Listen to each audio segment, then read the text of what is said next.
Hey guys, and welcome back to another Unfiltered Gamer board game review. Today's game up on the tabletop is Two Rooms and a Boom by Tuesday Night Games. This plays roughly 6 to 30 players, takes anywhere between 10 to 30 minutes to play, and is for ages 10 and up. In the game Two Rooms and a Boom, it plays similar to games like Mafia and Werewolf and those type of community/social driven deduction games, in which players are going to get a unique role, be set in a room, and discuss things. Select a leader. That leader will switch players from one room to another, and you'll do this for a number of rounds. And at the end of the last round, you will trigger the ending. The ending is basically the bomber will exist and the president will exist. One player will play as the bomber, the other player will play as the president. The bomber wants to be in the same room as the president, and the president doesn't want to be in the same room as the bomber.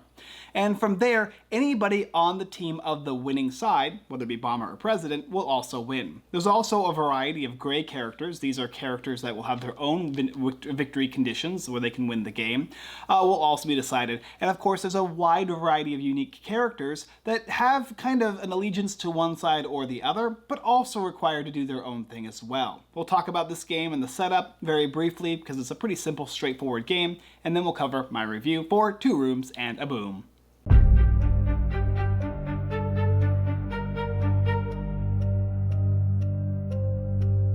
The setup for the game Two Rooms and a Boom is actually quite simple. The only thing that you will need is a place to play and two separate areas for players to play that they can't hear each other from opposite rooms. I have actually, we're lucky, a kind of a living room structure with then a kitchen and then a separate living room. So that is what I did. I had one group in one living room and one group in the other.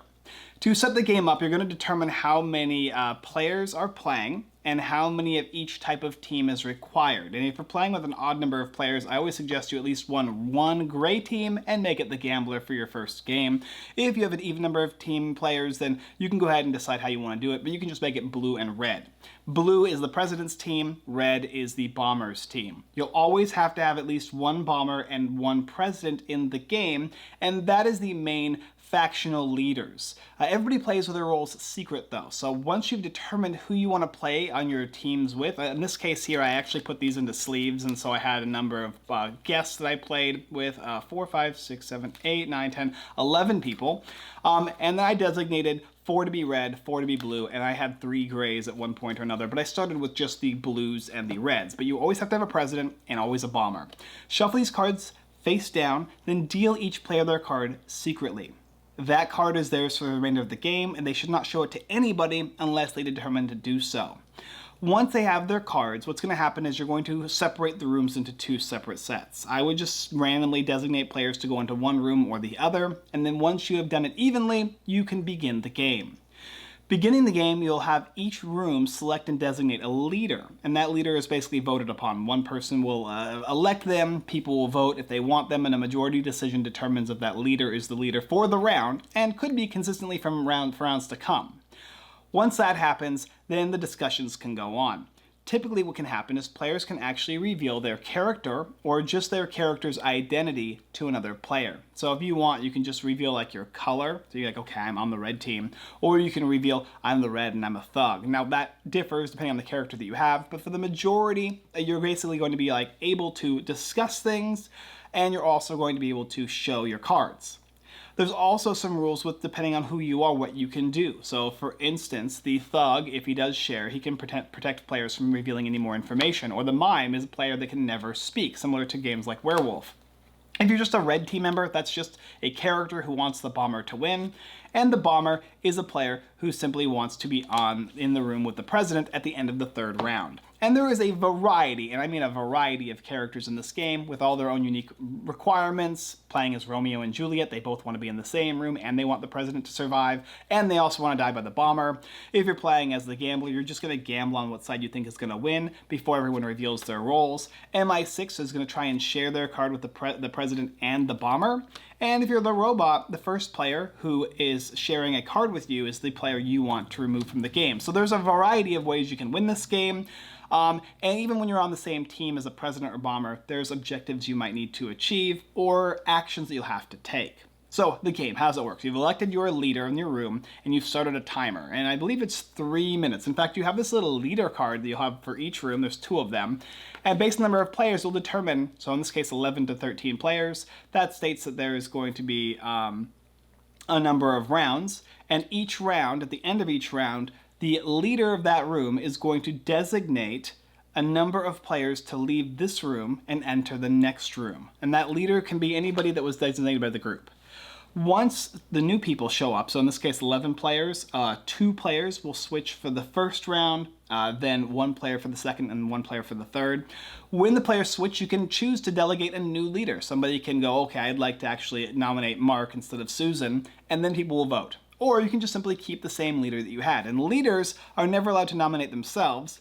And in order for leaders to switch players, they'll have to go into a separate room with another leader. So I designated my kitchen. So both leaders would walk into my kitchen, they would talk to each other, and they would send their people over, and then you come back. Because players can never communicate with other players in the other room. It's only whoever is in your room for each of the rounds.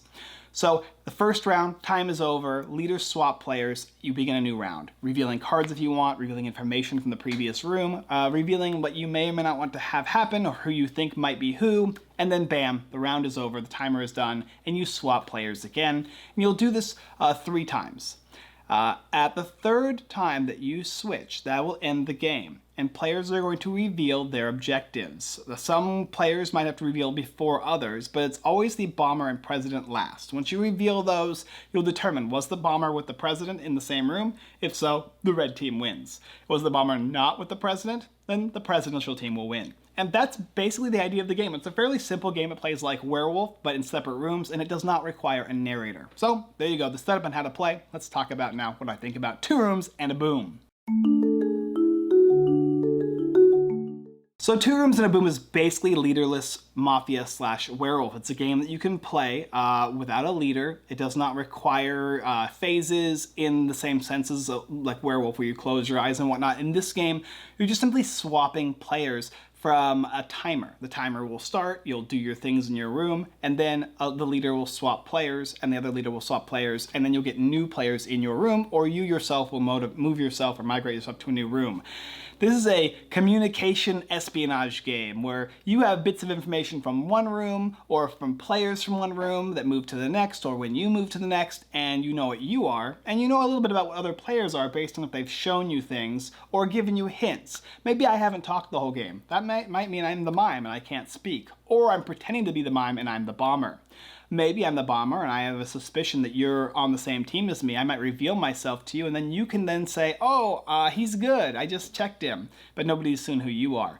And so there's a lot of craziness that can happen in this game. It is a fun, straightforward party game with a wide variety of characters. I won't go through all of them because there's far too many, and there's a variety of them that are just simply blue team cards, red team cards, but there are also unique ones like the Tuesday Night, or the Usurper, the Red Spy, or the Shy Guy, Security, Psychologist, the President's Daughter. Are you paranoid? Are you the paparazzi or the nurse? Maybe you're the mummy, or invincible, negotiating, heiress, enforcer, doctor, demon, dealer, medic, mayor, and it goes on, and each of these characters has a unique ability. The mayor has a public reveal, and when he does that, he gets 2 votes to usurp in an even room, so he can actually become the leader.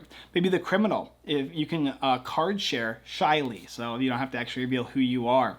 Or the con board, you can only color share because you're coy. Color sharing is revealing what color you are by doing this. I'm on the blue team, but not actually revealing what you are. So it's a way of kind of hiding yourself, and based on the number of players in the game is how that will work. If you want to incorporate new classes, you can. There's actually the green and purple. You have the drunk, which is a character who on the last round you find out who you are, or you have the zombie or leprechaun. Zombies turn other survivors into zombies when you share with them, and leprechauns, you win. You're foolish, and so this one is actually a crazy one. Every leprechaun in every Mafia game is crazy. I don't remember the rules for it, to be honest. But there are a wide variety of these cards, and extra teams if you want as well. So, okay, you got the game for the most part. It is a social game, it is a deduction game, espionage game, and it is a game where you're basically leaderless in the sense that there's no narrator, and you're moving from room to room to try and get your objective complete. 2 Rooms and a Boom is an excellent game. This is probably my favorite social game thus far. I'm a big fan of Werewolf. You can check out, I have a bajillion videos on it. I have a video that covers every single class and what it does. And and it is a super fun game. This one here, though, what this does is it removes the narrator aspect. Unless you want to have one, you can, to kind of coordinate things, or if you don't want to be somebody in the game, you can either play as a gray class that kind of chills, or you can play as somebody that kind of deigns to have players go from room to room and make sure that players vote correctly and reveal correctly and stuff like that. But you don't have to anymore now. Additionally, too, people don't get removed from the game. You play the entire game with the group. You're not out like in Werewolf, where the sad one negative drawback, and there's no way of really fixing it. There's a few characters you can kind of swap around to kind of make the game a little longer, but at the end of the day, in Werewolf, one person's going to be out on the first night or second night or third night, and they're the first person out. And they have to wait 10, 20, 15, some odd amount of time, and they don't get to play the game anymore. With Two Rooms and a Boom, that is removed completely, and now you participate the entire time. It's like the one drawback for Werewolf. And I proposed to my wife during a game of Werewolf, so that is how much I love that game. It's a game that I'll never not play. It's a game that I'll never get rid of, but this game is just straight up, in my opinion, better. It's a game that you can allow everyone to play. It plays a large group of players. It has a unique twist of having different rooms, not requiring anybody to kind of control the situation, and a very simple style of gameplay with a lot of unique roles and an entire character guidebook to discuss each of the different roles. Maybe you don't remember how your character works. Well, you can look at it in here. It tells you if you're the blue mare, this is what it does, and the red mare, and it has maybe the same rules or some different rules depending on what color that you are based on the character class. And it still has all the love of Werewolf in it as well. There are characters like the Cupids who want to work together, Romeo and Juliet. There's the leprechaun. You can play as the zombie.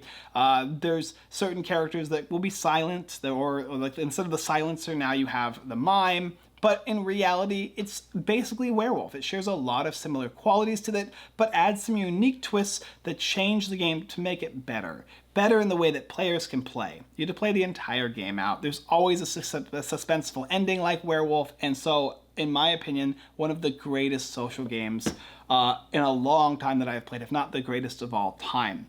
That being said, Werewolf does have a wide variety of additional, at least from Bezier, wide variety of additional characters and unique twists to it. You can play one night Werewolf. There are 50 bajillion expansion packs to Werewolf, and not only that, but there is like a legacy version, so there's still room for Werewolf, and especially if you're just looking to play all in one room and not separate the rooms, then Werewolf is still going to be your better bet.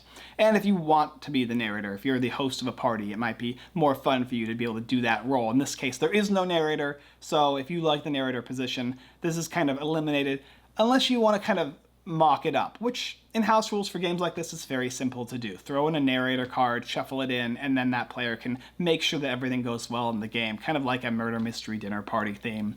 So there you go, Two Rooms and a Boom. Excellent game. It feels just like another social deduction game, but adds about 2 or 3 unique elements that just make it straight up better. My negatives would be the narrator aspect to the game. If you want to play as a narrator, you can't play as one. It doesn't exist in this. But in my opinion, it's kind of a positive, and you can still play as narrator if you house rule something in. It wouldn't be too difficult to do. And the other thing is that these cards are tiny. These are small cards. I really wish that they were larger. I wish that they actually fit into card sleeves, or that they gave you some, because I'm worried that they'll be damaged. So I have these in top loaders, even though they are much smaller than the top loaders. At least they're not going to get as damaged. And so whenever I play a certain number of players, I add top loaders, and I add those cards to the top loaders, and this forms what cards are being played in the game, whereas the ones that are not sleeved are the ones that are not currently being played, and I can switch them out when needed, or I can add more when new players join or leave for the night. But none of that's kind of included, so at least if the cards were a little larger, that would be great. These things are relatively useful. These are like the leader cards that when you vote somebody leader, you hand this to them. They're cool. They don't look super beautiful, but they do explain the rules of play, so it's good. It works all right. And of course, the fact that this game was very likely to have additional content later on. It's possible to include additional characters and whatnot. This will see eventually some expansion play for games like Werewolf and whatnot, where you have a bajillion roles for this. Not that it's really needed. This game plays up to 30 players. That is a ton of players for a specific game night, unless you're doing like a convention or sorts, right? Yes, so Two Rooms and a Boom, this is an excellent game, highly recommended if you're a fan of Werewolf or Mafia or trader-based games or games like whatever it's called, Spyfall. then this is going to be an easy one to pick up. It's Resistance in a larger format. Yes, 2 rooms and a boom, a solid pickup. You got 2 rooms? It's time to boom. Thank you guys so much for watching the Unfiltered Gamer board game review for the game 2 Rooms and a Boom by Alan Girding and Sean McCoy by Tuesday Night Games. One little thing as well, this game doesn't play, you want to play this game at least 10 players. I almost forgot to mention that, but that's for every single game I've ever played that involves cards and players in a room like Mafia. 10 or more is better, and then after it gets to about 15 or 20, it's probably too much unless you really know your stuff with the game and can coordinate really well. But yeah, I just figured I'd throw that in there. If you're interested and you like this video, you can check out more of our videos here on YouTube. Like, comment, subscribe. We're doing a playthrough. We have one for the game Mistborn by John DeClaire that I'll be putting out this week, and another one for a slam dunk basketball game. This is getting my seal of approval, obviously. It's amazing. A solid pickup. I'm keeping this. I'll put it right next to Werewolf, and I'll pick and choose based on the group I have. Alright guys, thank you guys so much for watching. And as always, I look forward to 2 booming, 2 rooming, and a booming with you next time.